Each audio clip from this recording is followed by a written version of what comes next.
What's the last drug you did? The last drug, I had an edible a couple nights ago. Okay. How'd that go? It was really good. Really good. Excellent. Yeah. What's the biggest issue facing New Mexico? The biggest issue, probably the recession. Economic recession? Yeah. Okay. I would say. How does it, is it uniquely facing New Mexico? Well, yeah, because they had a double recession, which is, I didn't even know that was a thing. Really? What does that mean? I don't know. I didn't know it was a thing. Well, yeah, it's at least twice as bad. Yeah, I don't know if it's still going on, but. If you could change one thing about this show, what would it be? This show? It would be like 3 hours longer. Oh, yeah? No. Okay. You're listening to Artists with Brian. I'm Brian, here with... Curt Fletcher. Curt is a stand-up comedian. Sure am, yeah. And I would just want to divulge at the top, I met you like 5 years ago. Yeah. I don't think it was the day I did comedy once, this lone open mic, but it was maybe the week before I did it. Oh, really? And I met you, so you're very much tied to my personal New Mexico comedy history. Where did you do stand-up?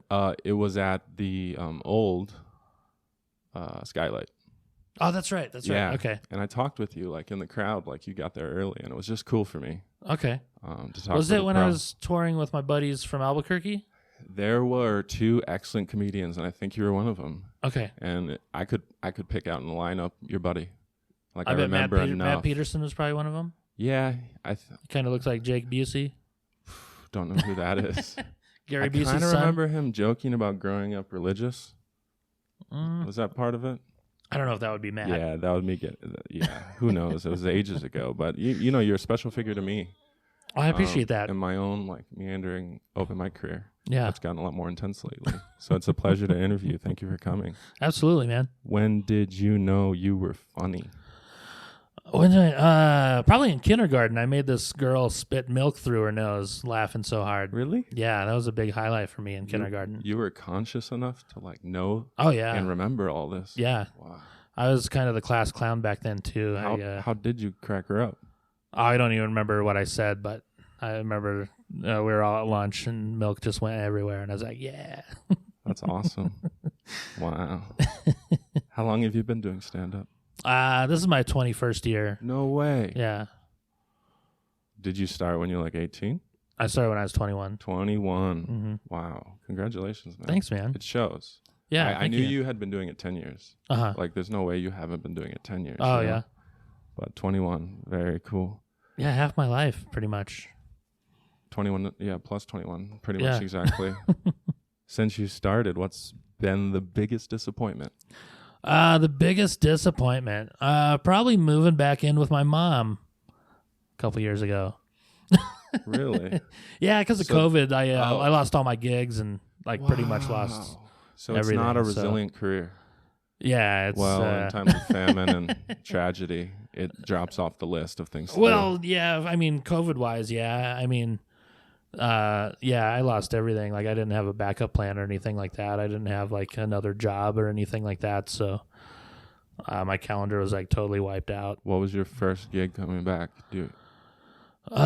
First gig coming back. I did some outdoor shows during COVID, but it was different.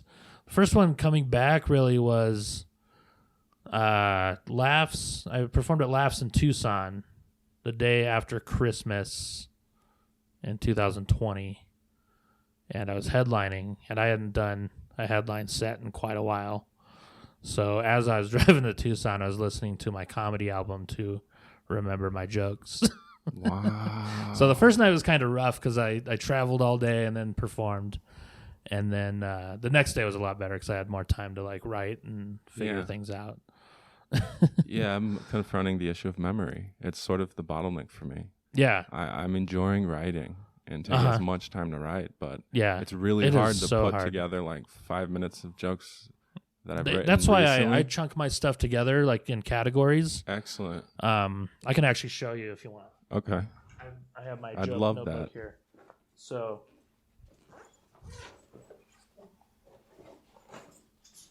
this is how I do it, and let's take a look at this. Oh, beautiful handwriting. So, I mean, this is meticulous. Is that the second time you've written it down, or?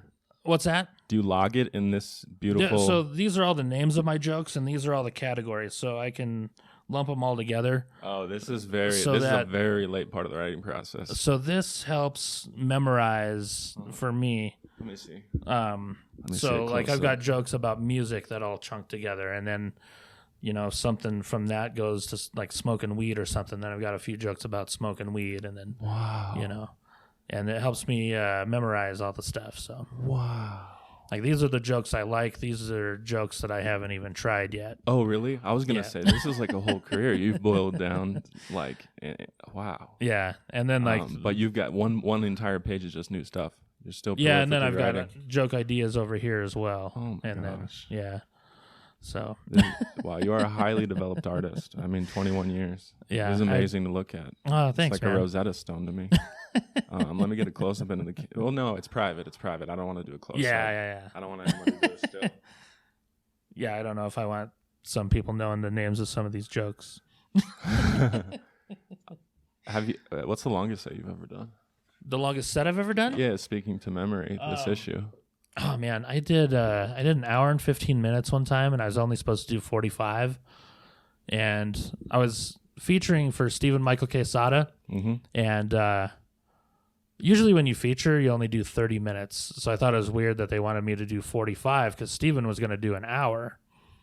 Plus, there was an opening act who did like 20, so that's already a long show. And I forgot my watch. And like I always have something on me where I can keep track of my time because I hate messing up the show, going over my time, going under my time or anything. Wow. And that night, for some reason, I forgot my watch and I didn't have my phone on me in my pocket. I had it. I was recording on a table, and so that I was just trying to wing it and. So I was trying to go by feel, like I can usually know when I'm at 30 minutes because I've done so many 30-minute sets, but I haven't done a lot of 45-minute sets. Yeah. So I didn't know what that felt like. So I just kept going and going, and I was like, well, I finally got to the point where I was like, that felt like 45. I get off stage and it was an hour and 15 minutes. It's like, holy shit. Like I felt so bad. Like I apologized to Steven and everybody, and they're like, oh, it's fine. You did great. So it's not a big deal, but wow. I still felt bad. And these are the things that will happen in a 21-year career. Fascinating. Yeah, I try not to let that happen, but. So the most disappointing was that you had to move back within your mother due to COVID. Yeah. Since you started 21 years ago, what's been the most pleasant surprise? Most pleasant surprise, probably just being able to be a professional comedian, like, because I was always like really shy and like I had the worst stage fright ever. Like my first show, I almost left because I was so scared. Interesting. So the class clown, once you're on stage, it just feels different? Well, I was a class clown in kindergarten, but as I got older, I was more shy for some reason. Because I moved to a different town and I didn't know a lot of people in that town, so I was always more quiet. And then I don't know, I was always quiet through high school and stuff like that. And then I signed up for an open mic. And I invited all my friends and stuff because I knew if I had people there, I wouldn't like walk out because they took the time to come and see me, So I was like, all right, these people came to see me. I can't leave. Yeah. So I forced myself to do it, and then and it went well. So it's a heavy obligation. Yeah. That would be high shame if you walked off the stage. Oh man, in a bringer show. Yeah. Yeah, it was. Yeah, I ended up bringing like 40 people, and it was a great crowd. Wow. And it was just a cool night. There were like nationally touring headliners that were on the open mic and stuff. So it was a cool feeling. Okay. Yeah. And then just from there, I was just like, all right, this is what I'm gonna do. Yeah. Very good. Yeah. I wasn't gonna ask you the moment you knew you were a comedian, but that's a very good answer. What's a joke audiences don't get yet, but you love? I always like this one joke where I go, I was at an orgy and there was a guy there that looked just like me. He was my doppelgangbanger. Yeah. I feel like a lot of people don't get that joke. Oh, doppelgangbanger. I've heard doppelbanger. So that's stacked up. It's like So derivative of there are certain cities where a lot of my jokes go over their head. Like mostly in the South. Okay, but you'll tape it back then in those categories or sometimes. Yeah. Sometimes I will. Sometimes I'll just do whatever I want because I like doing it. You like doing it, and if they just stare at me, I don't really care. It's working at some level, even if it's not provoking laughter. I think so. Yeah. Okay. Yeah. It's part of the art. Yeah. Very cool. Unless I tell like 4 or 5 in a row that don't hit, then I'm like, okay. Do you agree? We have an open micer who's saying, I guess it's often talked about, but like stand-up comedian is self-therapy. Oh, for sure. Okay. Yeah. So definitely. You started with something to say. You felt like you wanted to speak in public. No. That's not why I started. I just like making people laugh. But over the years, you get that. It's like, you can kind of joke about stuff in your life that normal people probably wouldn't joke about and stuff like that. It's very liberating. It is. Yeah. I'm addicted to it. Oh, it's great. I hope I make it 21 years. Oh, you will. What's a joke audiences don't get, but you love? Wait, already said that. Here's the inverse of that joke or of that question. What's a joke you don't totally get that you wrote, but audiences love? Oh man, that's a good question. Man, I don't know. I'm trying to think because I used to have one that I hated and people loved it. I can't remember which one it was. And I hated it so much I stopped telling it. So now I can't remember it. Interesting. So it is a phenomenon that has happened to you. Oh, absolutely. Yeah. It's just, sometimes you get tired of saying a joke and like, I don't know. Like I've got a joke about having hemorrhoids and like I hate the joke so much, but there's so many callbacks I have to it throughout my set, and but I hate telling like the first joke just because it's like it's longer than my normal jokes, and I don't know. It feels weird to tell it. I'm just tired of it. Fascinating. Let's play a little game. Okay. As we always do at some point in Artists with Brian, the name of this game is Butch Hedberg. It's short for Butcher Mitch Hedberg. Okay. I'm going to read 3 different Mitch Hedberg one-liners. Okay. But I'll stop right before the punchline, and it's your job to guess as accurately as possible what Mitch's punchline is. If you get all 3 right, you will win this unopened, shrink-wrapped version of the best movie of all time, Citizen Kane. Nice, VHS even. VHS, exactly. That's what we do on this show when we have them.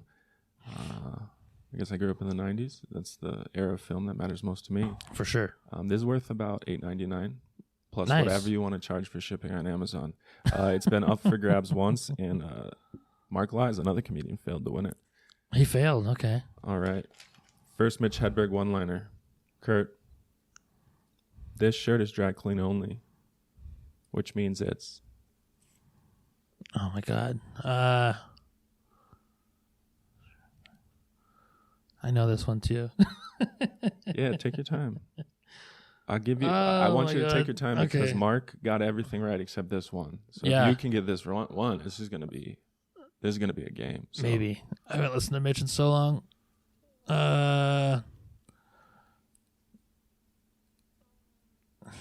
I don't remember. Dirty. Yeah. All right, and for the love of the game, second joke. I used to do drugs. Citizen Kane. I still do, but I used to too.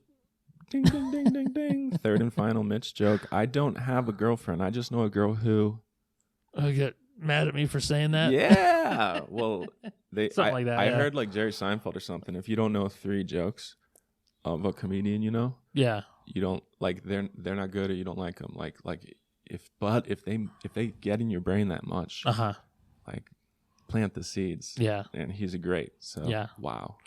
I one time years ago, I was watching the open mic at the comedy club in Albuquerque when it was open. Yeah. And a kid went up at open mic and did all Mitch Hedberg jokes, and I was so pissed. Yeah. And so the MC was about to go up and bring him off stage, and I ran over to him. I was like, hey, can I bring up the next comedian? He's like, yeah, sure. So I just went up there and shit on that dude, like for stealing Mitch Hedberg jokes. What do you feel about the game then? I mean, you're like a godfather of comedy, 21 years. It's called Mitch Hedberg, cheekily.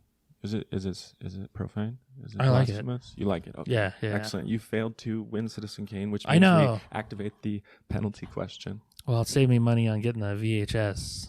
Yeah. So Getting a player. VCR. Those Yeah. are extremely expensive. Yeah. The penalty question is fuck, marry, kill on Mitch Hedberg alone. Multi-choice. Fuck, marry, kill Mitch Hedberg. Kurt. Yes. Awesome. Who's your favorite female comedian? Favorite female comedian, huh? Man, there's so many good ones. I've always liked Jackie Cation. Do you know Jackie Cation? No. Very funny. Man. She tours with Maria Bamford a lot. Oh, I love Maria Bamford. I saw her at the casino Oh, really? in Albuquerque. I wonder if Jackie opened for her. Wow. I bet she did. Ooh. Okay, neat. Jackie Cation's great. Sarah Silverman's great. Yeah. Ellen back in her day. I don't know if you ever saw her do stand-up. Oh, no. I had Roseanne. MP3s of her. I had MP3s of Ellen doing stand-up off of Napster. Oh, Napster. Yeah. So I remember Napster, yeah. Yeah, I'd probably dig say her. Jackie Cation is probably my favorite. Excellent. Yeah. Excellent. She's awesome. Do you think that's an offensive question? No, I don't think so. Because I kind of put it in there to be provocative after the break. Like calling her a female comedian, like only calling her a female comedian would be offensive, but asking it as like who your favorite female comedian is, I don't think is. Yeah. If that makes sense. Okay. Like if you just referred to her as a female comedian. Oh yeah, but if you're in this game or this choice of picking, it's an honor to come up. Like if you were bringing her up on stage and you're like, hey, we got a female comedian. No. Yeah. Or you say, this is one of my favorite female comedians. That's bad. Yeah. That's if you told her the to thing her we don't face, do. like, you're one of my favorite female comedians, ooh. which places you in my top 50 Yeah. So overall. I won't ask that question anymore. Take it with a grain of salt or whatever. High praise. We're gonna tag those women, and people know the last two. When you were a child, what did you want to be when you grew up? Comedian. Ever since I was 4. What does the kid in you want to do now? Still make people laugh. Really? Yeah. Cool. Oh, so you're living your dream. Yeah. You're living your best self. Yeah. Your authentic life. Yeah. Beautiful. Yeah, not many people can say that. It's pretty cool. Yeah. What's the next evolution? Man, I don't know. I mean, you always want to evolve as a comedian and a person. So I always wonder that, like, because I was talking to a guy after my show in Santa Fe the other day. We were talking about Louis C.K. and he kind of changed because he used to be like a really terrible comedian, like just talking about like traffic in New York and stuff like that. And then he kind of changed and went a little deeper and stuff and started talking about his life and things like that, and really changed, and he became like a really good comedian, and then he got creepy and then kind of disappeared. But but yeah, I wonder about that as I get older. Like, I wonder if I'll change as a comedian. You know what I mean? Like George Carlin changed a lot. He was like a clean cut comic and then kind of went off and did his own thing after that. If you change as a person, you stand up must. I would think so. Yeah. But I mean, maybe not though, because like as a comedian, I feel like that's kind of a character, like a character of me of some sort. So I write as that character, and it's backward compatible. Yeah. Forward compatible. Beautiful. Yeah. Looking back, were there things you did as a child that were hints you'd become a stand-up? I stole this question from Theo Vaughn. Oh, really? Yeah, it was a good question I saw in one of his nice. pods. Yeah. Actually, I performed with him about, I think it was 11 years ago, like this week even. No like way. It popped up on my memories. Oh, really? Yeah. You performed with him? Yeah. So cool. Where at? Yeah, Oklahoma City. And then I did another set with him a few years ago in Texas. It's kind of a cool story because so I worked with him in Oklahoma City and we got to know each other. Like, we basically lived together for a week and did shows together. Like, nice. They put us up in this house, and I would stay up with him till like 4 or 5 in the morning, like just hanging out and working and stuff. That's so neat. Because he had this website he was working on called cranktext.com, where he would like just set up like fake Craigslist posts and just interact with the people and then post them online. They were super funny. Amazing. But anyways, I worked with him in Oklahoma City and we got along really well. And then a few years back, I was working in Dallas, and he was doing a club in Dallas. Like, we were pretty close, and I didn't have a show Sunday, and he had a show Sunday, so I messaged him on Twitter, and I was like, hey, man, I don't know if you remember me, but we worked together a few years ago, and I was like, can you get me in free to see you on Sunday? And he's like, yeah. He's like, text me, man. And so he gave me his phone number and stuff, and so I showed up Sunday, and I texted him, told him I was there and everything, and then so I was sitting in the crowd watching the show, like it already started and everything, and so I was sitting there like watching the show, and then the waiter comes over to me. He goes, hey, Theo wants you to do a set before he goes on. And I was like, for real? He's like, yeah. I was like, all right. So I get up and I go see Theo. Theo's like, yeah, go do 10 minutes, man. I was like, all right. And I went up there and did 10 and did really well. And it was just, cool. yeah, it was a cool night. It That's ended up being awesome. cool. And then I saw him again in Oklahoma not too long after that. And Yeah. but yeah, we've kept in touch over the years. Well, he's from Louisiana. Yeah. I know you've been from Albuquerque for a while. Or, Yeah, But I you have moved- ties to the Midwest? Yeah, I grew up in Iowa. Iowa, that's it. Yeah. You know, it's fun. Me and Theo Vaughn were born on the exact same day. Really? Yeah. Oh, neat. Anyways, I think I steered a little bit from your question. What was the question again? No, I mean, I love this Theo Vaughn story. Yeah, he's That's going to be in amazing. Albuquerque He's one of my Wednesday. all-time favorites. Mm-hmm. He's an inspiration as a multimedia comedian. Yeah. So It's such a nice the question dude, was, it's his question. Looking back, were the things you did as a child that were hints you'd become a stand-up? Oh, yeah. Like I used to play pranks on my teachers and stuff like that, you know, especially my kindergarten teacher because she was really cool. And like we always had like nap time, and one time she actually fell asleep. So we had these fake bricks, and I just like bricked all around her desk. Like the whole desk was like just surrounded with bricks. As a kindergartner, wow. Boy. That's incredible, man. What does the word God mean to you? God. It's the first question I ever asked on the very first episode. of Really? Honest with Brian. Okay. I don't know. I It just is for always, the true fans. Yeah.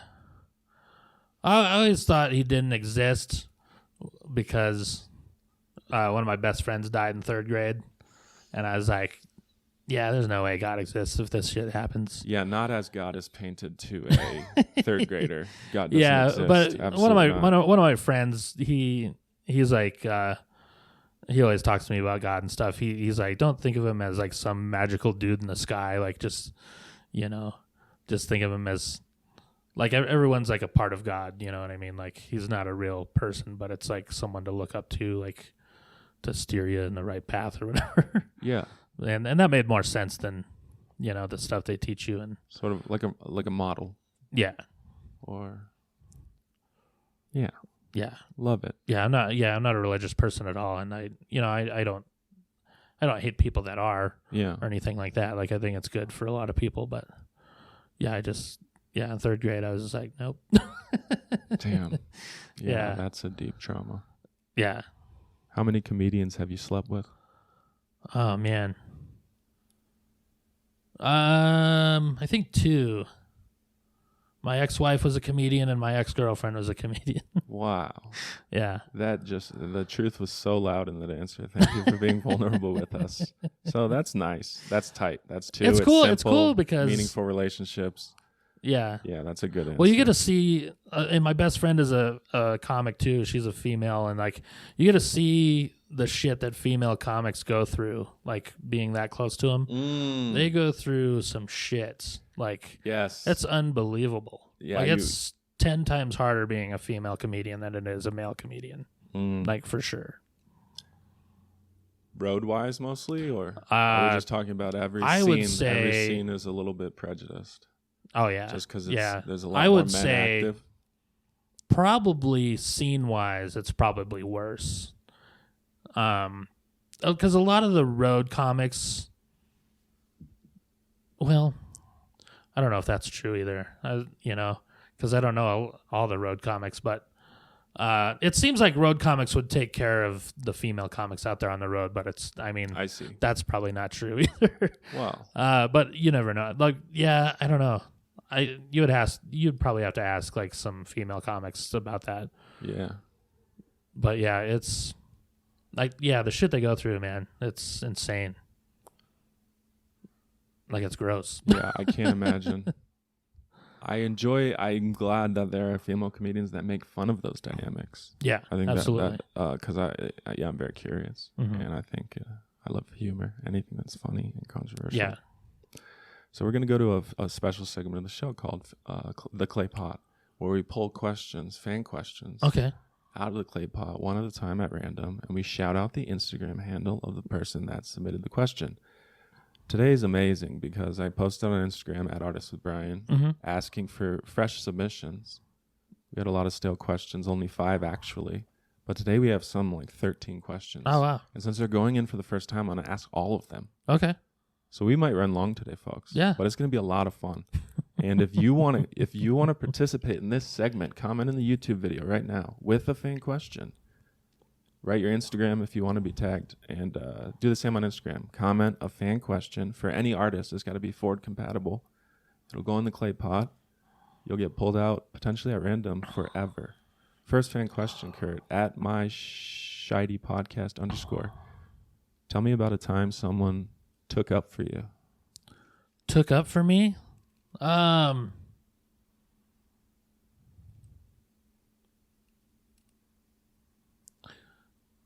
Let's see. There was a time where I was going to get fired from some gigs, and my friend made sure that didn't happen, which was nice because I was doing a tour of the Pacific Northwest, and all the shows are going great except for one, and it just happened to be the one where the booker was at the show, and I did terrible, and he was going to fire me, and the headliner that took me on the road with him, he talked him into not firing me. He knew you well enough to vouch. Yeah. He told the guy, he's like, call all the other venues and ask. Like, he's been doing well the whole time. So that's gotta feel good. Yeah, and I did a bad job, and I was nervous because the booker was there, and yep. That doesn't make it easy. Your head got in your head. Oh yeah, that's how it happens with even athletic performance, any sort of performance anxiety. Yeah, if like a scout's there or something, or a girl you like.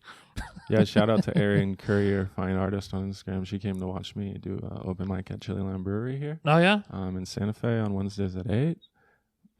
Nice. And I was uptight when I watched the video. I was angry. I was sort of irritated because I had so much pressure that my jokes that are absurd just didn't come off. Oh, it's really? gotta be silly, Yeah. So my friend that I tour with all the time, he hates knowing if there's someone he knows in the audience.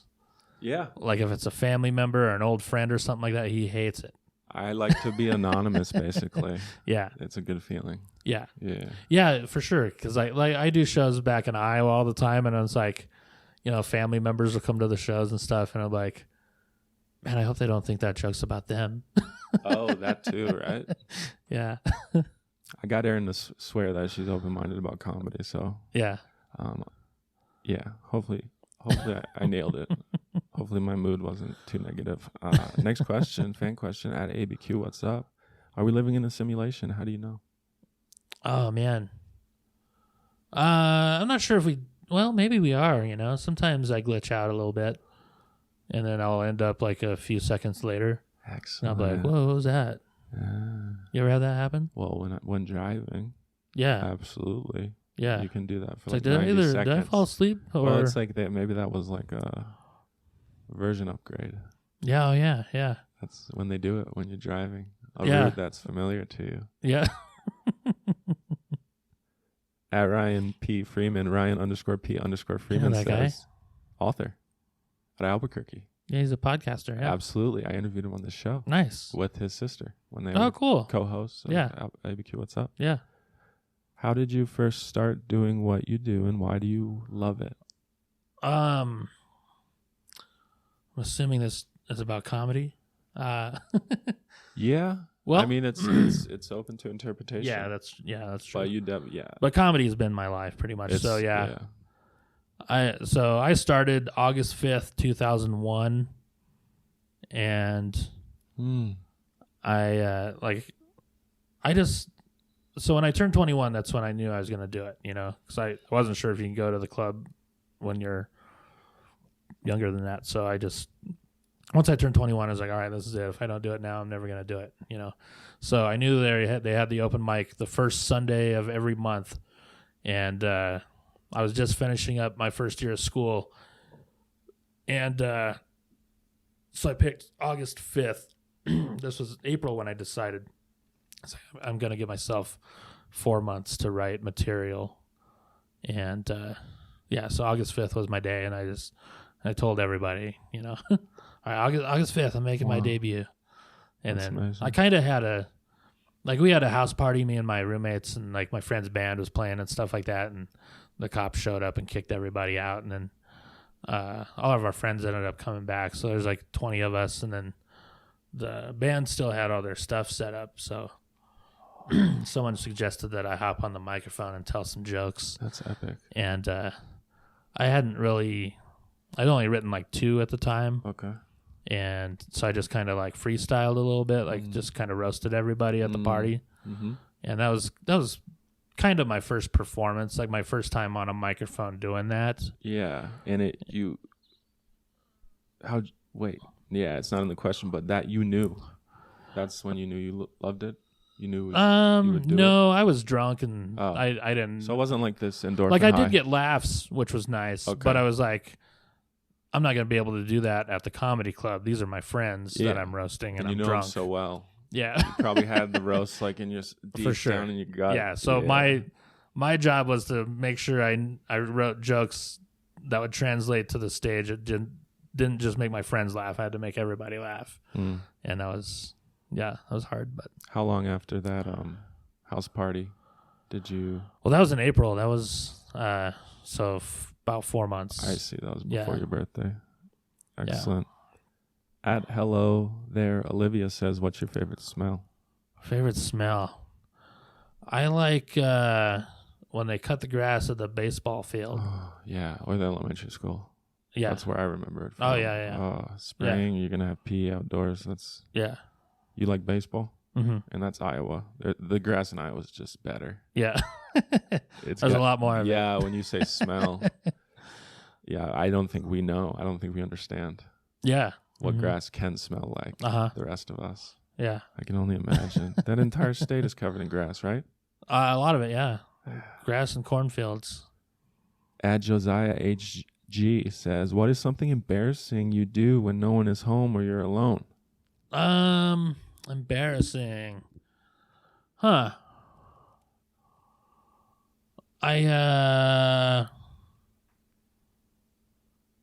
Man, I don't really get embarrassed that easily anymore. I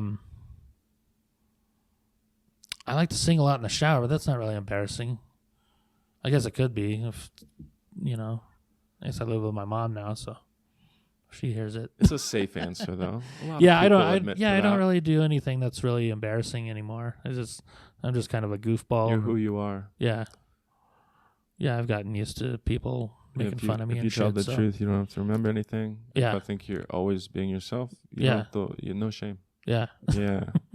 You're an honorable person. It's a testament. I think that's what that means. At Hubba_music. Thank you, Jared Garcia says, "When's the last time you pooped your adult pants?" Oh, man. I don't know if I have, honestly. I've had some close calls, but I had a really close call in Michigan a few years ago, but I don't know if I did like a full-on, shit your pants. Maybe some sharts here and there, but that's great. I made my brother shit his pants one time. Like, I made him laugh so hard that he shit while we were playing basketball. So you count the ones you've provoked, not the ones you've suffered. Yeah, Good for you. +1 to Curt Fletcher. Yeah. 1-0 first inning. Yeah. Amazing. Have you made a second person shit their pants? Not that I know of. Well, it's something to do. I mean, it's possible, like at a comedy show, maybe. But I mean, most audience members aren't gonna come up and be like, "Man, you made me shit my pants." Yeah. That'd be cool. That would be something to put on your website. Absolutely. Do you know what a luthier is? A what? A luthier? I don't think so. It's a violin and viola maker or an instrument maker. Oh, okay. But specifically violin and viola. Really? I swear. And at Felix Violins is one, and I interviewed her on the show. She says, what is your earliest memory? You know what? I was actually talking to my mom the other day about this. I remember, like, because my dad was a huge asshole. Ooh. And he, like, never let my mom go out and do stuff. Like, never. Like, so the one time she went to go see, like, George Strait in concert, I remember it being, like, one of the worst nights of my life because me and my brother and sister were stuck with my dad for the night. And he was all anxious. And he thought my mom was going to leave him just because she was out one night hanging out. So he's like asking us kids like who we're going to live with when they split up. And I was like, oh my. And I even remember like being nervous about that. And I was like, well, I can't say I'm going to live with mom because he'll probably beat the shit out of me. So I was like, I'll live with you for sure. You know? So you were young. I was very young. Yeah. I was probably like 4 or 5. Oh man. Something like that. Maybe even a little younger. I wonder how many people's answers involve their parents. Probably. Yeah. I would imagine quite a few. Memory is more durable. Yeah. This one's from you, so I'll skip it. It'll feature on our very next episode with a brand new artist, and we'll be pulling these at random and not doing so many. But I'm loving it. We've got 3 more. If you want to participate, comment, leave it as your iTunes review. I'll shout you out. Leave your IG handle. @designated_film says, what hobby do you have that isn't related to your art? I play bass. It's funny, during COVID, I was talking to a friend of mine, and he was like, it's kind of nice to not be doing comedy because I could like focus on other hobbies that I have, you know?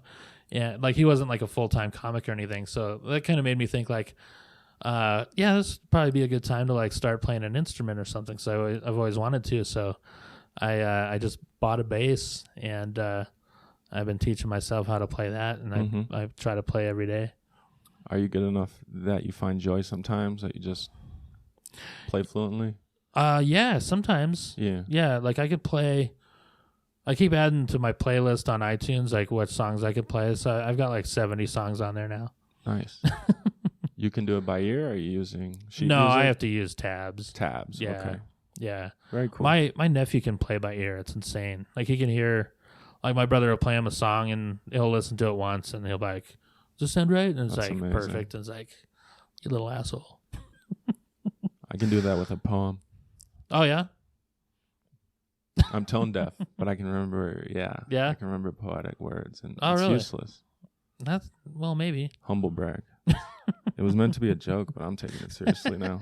@AnyAuto, thank you, man. @AnyAuto says, Curt, what do you think made Brian start the podcast?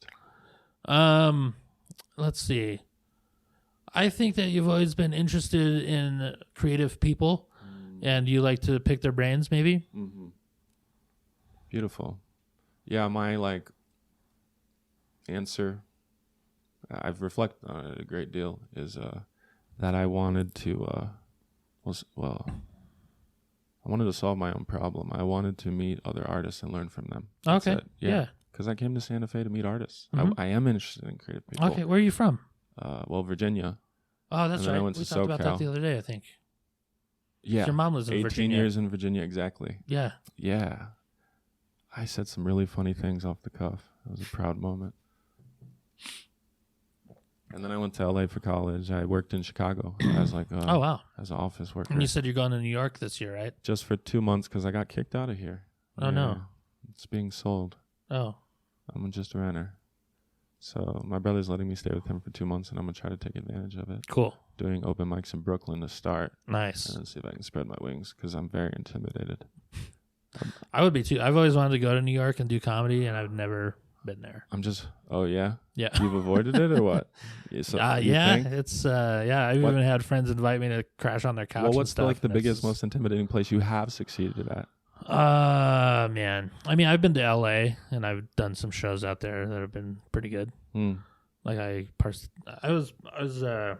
participated in the funniest person in LA contest, and I made it to the semifinals. Okay. That was pretty cool. Neat. Yeah. Like several people. Yeah. Yeah, Nice. some really good ones. And then that meant you got big stage time in front of like a festival audience? It wasn't like a festival audience, but it was a pretty good sized crowd. And, Okay. like famous judges and stuff. Oh, you know? very cool. Well, close to famous. So like Chris Rock's brother and. What did they call that? You reacted? You rose to the occasion. Yeah. Mm-hmm. Beautiful. Under pressure. Yeah. Okay. Yes. Yeah. That's a good memory. Final fan question. Thank you at AmazingAdventures20. Do you prefer night or day? Night for sure. Oh, yeah? Yeah. Yeah, because you asked me if I could do this at noon. And I was like, man, I'm usually asleep at noon, but I'll wake up and get there by 1. So, yeah, I went to bed at like 4 this morning. I love the nighttime because it's so... Like, after midnight is where I do my most writing and thinking and stuff like that because it's so quiet and chill. And it's just like... it's a perfect time to get shit done. You know what I mean? Yeah. There's no distractions. Like, nobody's texting you. Mm-hmm. There's nothing going on, you know? I love There's it. like no big news popping up that's going to distract you or anything like that. So that's, yeah. During the day, I can't get shit done. Yeah, when you said 1, it calmed me down. You know, I get nervous for these things, and I was like, oh, okay.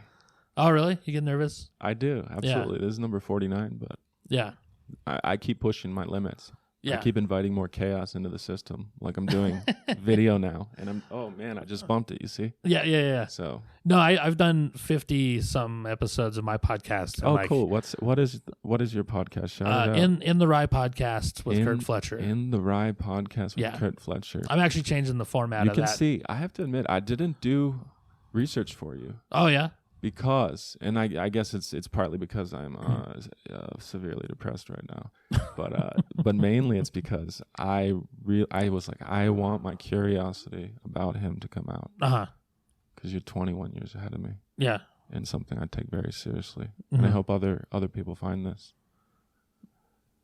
What advice would you give to the New Mexico open micer? Just get as much stage time as possible. Also, if a joke bombs, don't bail on it. You know what's funny? I wrote this joke years ago. I actually wrote it here in Santa Fe, and I tried it a couple times, and it didn't get a laugh. And then the other night at my open mic that I host, I decided, I was just looking through my notebook, and I was like, I'm going to try that one. And so I just wrote down like 8 or 9 one-liners I was going to do, and I threw that one in there, and I got a good laugh, and I was like, holy shit. Awesome. So that happened. That seems to happen a lot too. Like, you know, I had this one joke.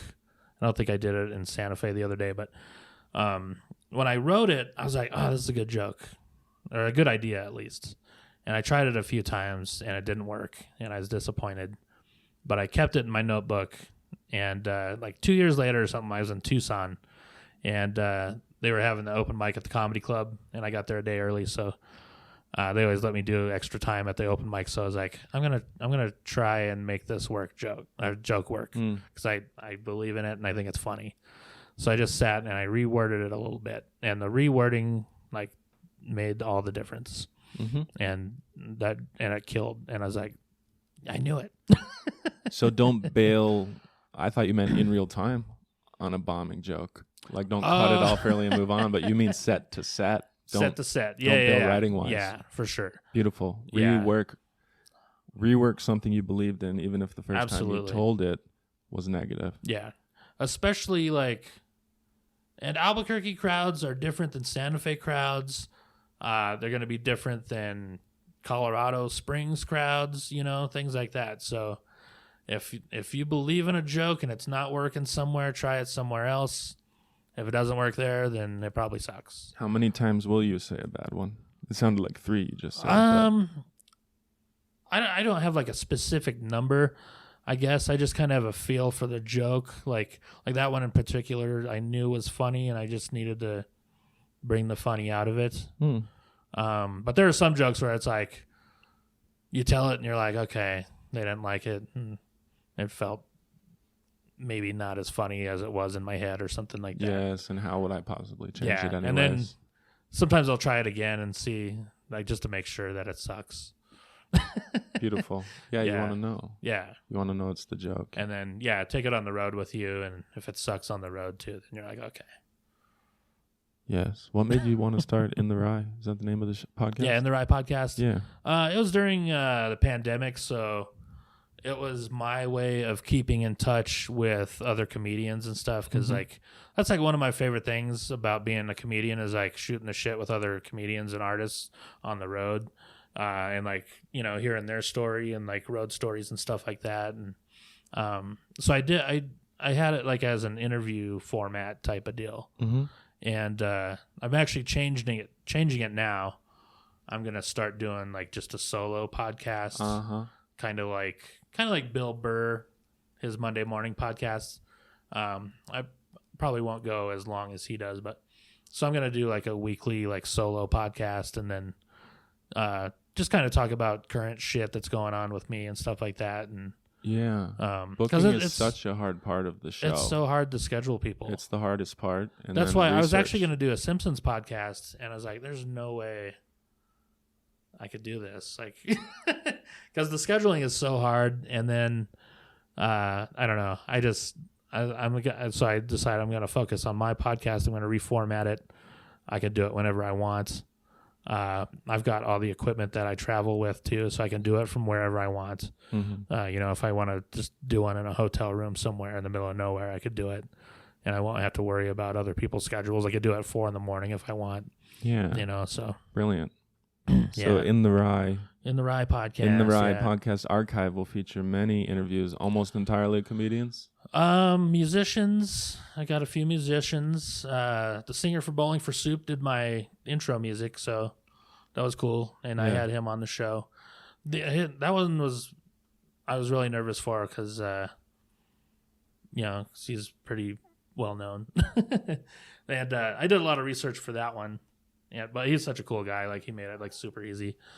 And then like I've had my friend Alex Hooper, who was on America's Got Talent. Yeah. Like he was on the week he was on America's Got Talent, he did my podcast, so that was pretty cool. Oh, that's awesome. He got voted off that week, but but yeah, it's been a cool experience, Like, yeah, I interviewed a lot of like comics from Albuquerque and stuff too, and yeah, it was always fun. It was cool to get to know all those people, on a different level. Yeah, I've grown just. It's a shame, actually. One of the accomplishments of the show is that I've just learned so much. I hope there are fans out there that have learned so much. Oh yeah, but it's illuminating to hear people that have tried really hard and succeeded share a bit about it. Oh yeah, yeah. That's great. I've done it now to 45 people, something like that. Yeah, that's cool. Everybody check out In the Ride podcast. Go subscribe and then review or comment. Tell them what you think of the new format. Yeah, I'm excited for the new format. I don't know how well it's gonna do, but I think it'll be fun, and I don't know. It allows you to be more prolific. If you strike a chord and you find an audience, it allows you to really you could do 2 a week if you wanted. Yeah. I was thinking about that. That'd be cool. But I still do want to have guests on there because I still like talking to other artists and getting their feedback on stuff too. So it's so exciting, right? Yeah. Yeah. To go deep with somebody. I find it actually hard to do it with somebody I know. Oh, really? Yeah, because I like sort of pre-censor. I'm like, well, maybe we talk about it too much, or I would think that person doesn't want that to be public. And, gotcha. Yeah. That makes sense. I can be more penetrating. Yeah. As a journalist. Yeah, that makes sense. I did cut out some inappropriate questions. If you listen to both Mark Ly's interview and Curt's, you'll notice the similarities, but you'll notice a few questions that are removed. Comment if you find one. I'm so bad.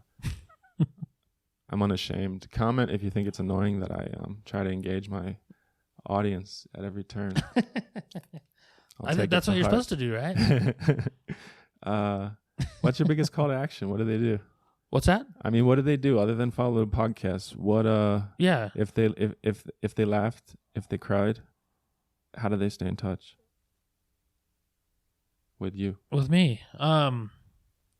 Yeah, I'm on all the social media platforms. You have a new CD, you have a new T-shirt. I have an album out that's out. It's out of 3 years ago, I think, called Yukon Cornelius Sings the Blues. Yukon Cornelius Sings the Blues. Yeah. I will try to find a link to that.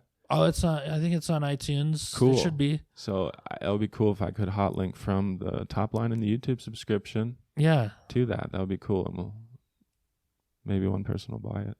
That'd be cool. Yeah. So go do that for Curt. Do that for me. It's kind of weird. Like it's gotten more listens like lately than it has in a while. So I'm not sure why, but it's pretty cool. You pray for rain, you got to deal with the mud. I wonder if it's because I'm touring more now because, during the pandemic, I didn't have shows to promote my album at. So okay. But now that I'm doing more shows, I'm able to promote my shirts and my album and stuff like that. And they can check out your tour schedule. Yeah. You're the real deal. Yeah. People can go see an artist with Brian Guess on stage. That's right. Guaranteed. Yeah. Support Curt. Support the model of this show. Yeah, this is a great show. I like it. Yeah, me finding artists that I dig and exposing them to 100 to 200 people. Heck yeah. Yeah, and hopefully this grows. Thank you so much for coming, man. Dude, absolutely, yeah. You, like I told everybody at the top, you're a personal hero of mine. I appreciate that, man. Thank you. So may you continue to shine brightly. Thank you. For all of us. Yeah, I'm excited. I hope we get to perform together soon. Oh, that'd be cool. Yeah, that'd be awesome, okay. man. I'm blushing.